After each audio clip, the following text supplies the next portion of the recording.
लिखल बा हमने किया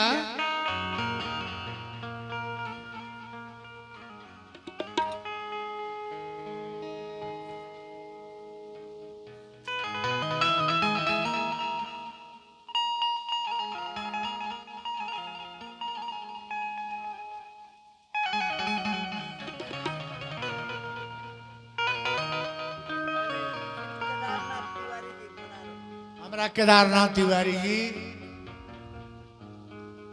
हमने के गार्जियन वहां का तरफ से 505 रुपए के पुरस्कार बा काहे खातिर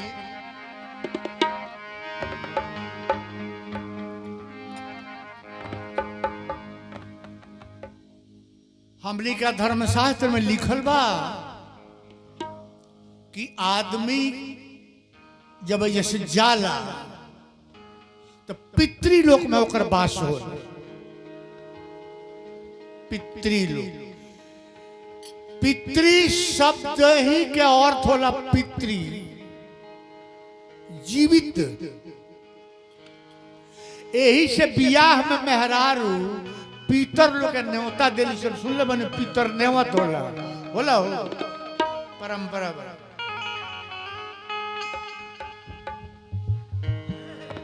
तो देखी स्वर्गीय रमेश बाबा पितृलोक से अपना हित नाथ भाई पटीदार अपना वंशज के आशीर्वाद दे रहल बनी कवि के कल्पना पर तनी ध्यान दे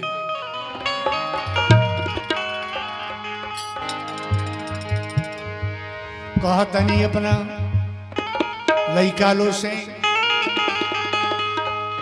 अपना पतोहू लोग से अपना परिवार से श्रद्धांजलि के एह अवसर पर सबके करो सम्मान धन वैभव सब छूटी बाबू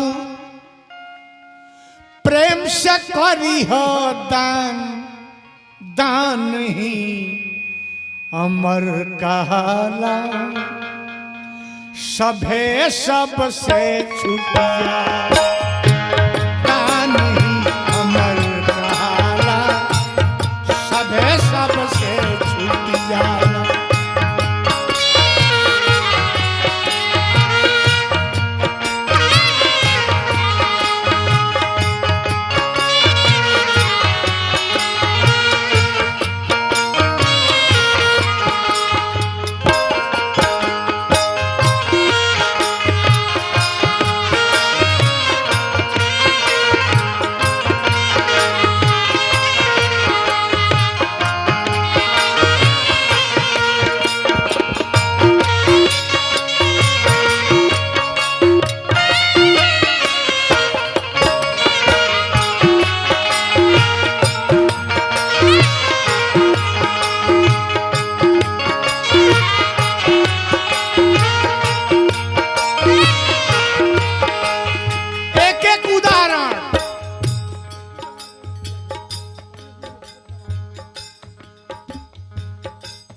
स्वर्गीय रमेश बाबा जी के छोटकू दामाद जी का तरफ से इस श्रद्धांजलि गीत पर 505 रुपए का पुरस्कार बा काहे खातिर सूरदास चली गईले तुलसी बाबा भी जाले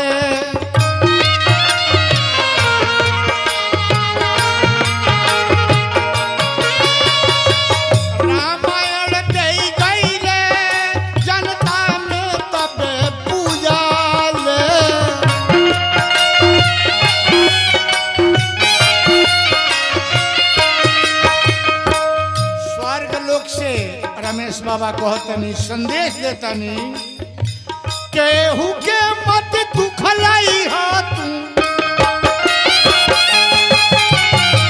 केहू के मत दुखलाई हो तू छोड़ी हो नहीं मान दा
स्वर्गीय रमेश बाबा के संदेश।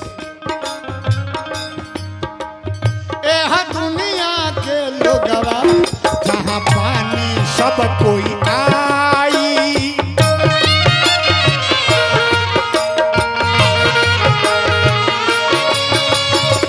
एह दुनिया के लोगवा जहाँ पानी सब कोई आई।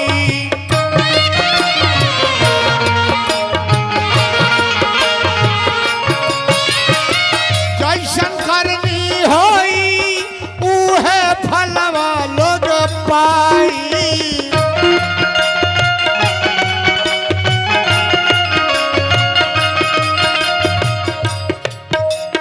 काही से दही चटवा के दधीची, काही से दही चटवा के दधीची, हड्डी के कोयले दान दान सभे सबसे छुटी जाला दान।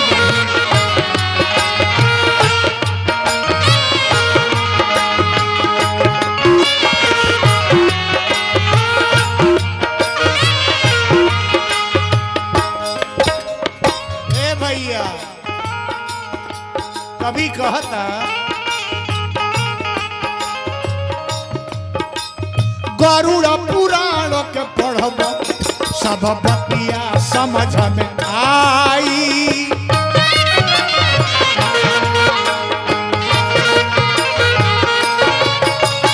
कानून प्रदान या धर्म का होला अपने आप बुझाई।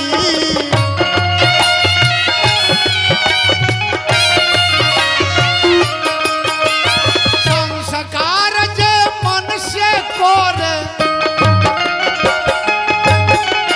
संस्कार जे मन से करे उहे हम महान दान ही। सभे सबसे छुटिया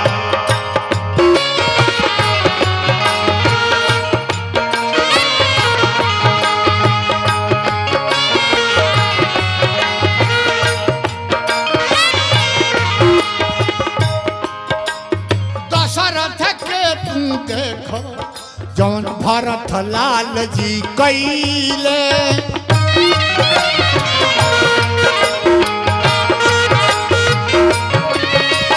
गौदान ओ स्वर्ण दान सब एह अवसर पर भइले।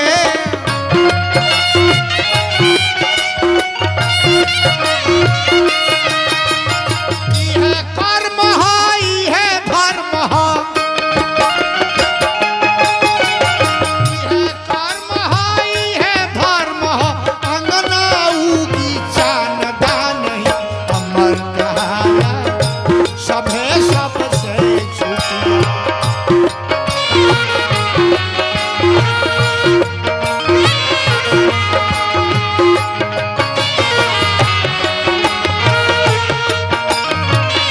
ए भैया स्वर्गीय रमेश बाबा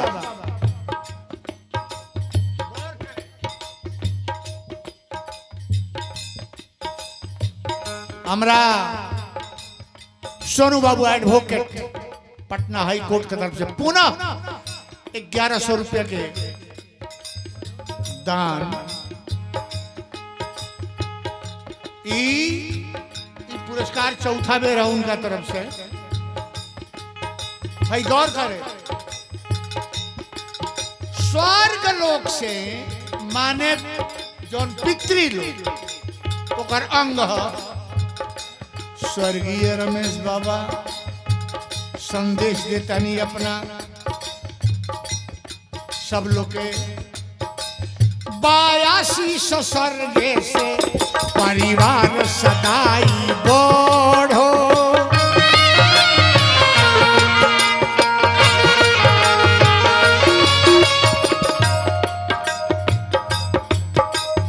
हितनाथ पट्टी पटीदारी उन्नति शिखर पर चढ़ो।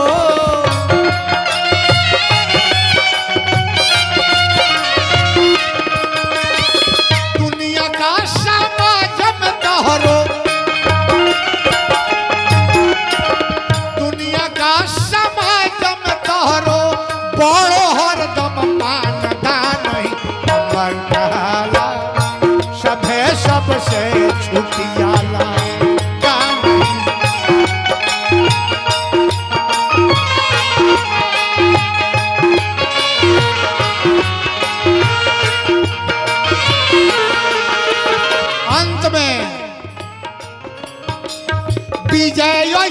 आत्मा के श्रद्धांजलि हम तो दिले।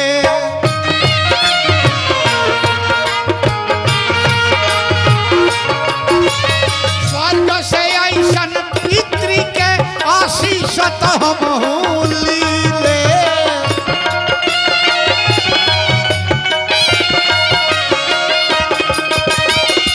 आत्मा शांति खातिर करी, आत्मा शांति खातिर करी ईश्वर से गुणगान दान।